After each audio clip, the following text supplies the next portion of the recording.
আসসালামু আলাইকুম বন্ধুরা, আজকে আমরা দেখব কিভাবে আপনার হাতে থাকা স্মার্টফোনটি দিয়ে আপনি আপনার ভোটার লিস্টের নাম্বার দেখতে পারবেন। তো এটা হচ্ছে আমার ভোটার নাম্বার। তো আমি দেখাবো আমার ভোটার আইডি কার্ড দিয়েই, আমার ভোটার আইডি কার্ড দিয়ে আপনাকে দেখানো হবে। তো সেজন্য মূলত কি করতে হবে, আপনাকে প্লে স্টোর থেকে স্মার্ট ইলেকশন ম্যানেজমেন্ট বিডি এই সফটওয়্যারটা ইনস্টল করতে হবে।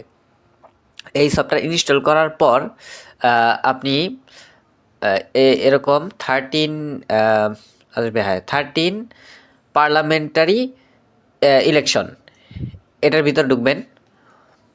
ঢোকার পর আর কোনো অপশনে যাবেন না, একদম নিচে যে ফাইন্ড এ ব্লোটিং চেন লেখা আছে, ফাইন্ড এ ভোটিং চেন, এই সার্চ বাটনে ক্লিক করবেন।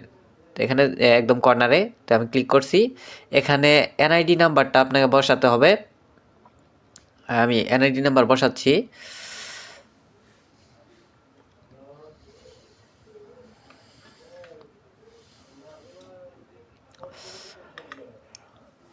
Just wait. হ্যাঁ,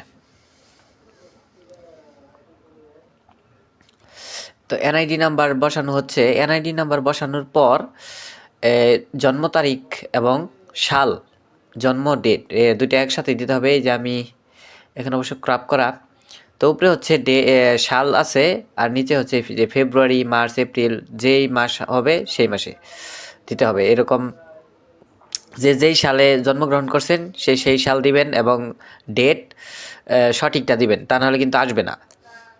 এনআইডি কার্ডে যা আছে সেম তাই দিতে হবে। তো এরকম দেওয়ার পর এরকম সার্চ বাটন আসবে, সার্চে ক্লিক করবেন, এই তো আপনার ফলাফল চলে আসবে। আমারটা চলে আসছে। তো এইভাবেই মূলত বের করা যায়। আর সবাই চ্যানেলটি সাবস্ক্রাইব করে রাখবেন, পরবর্তীতে যেন আরও ভালো ভালো ভিডিও আপনারা দিলে দেখতে পারেন।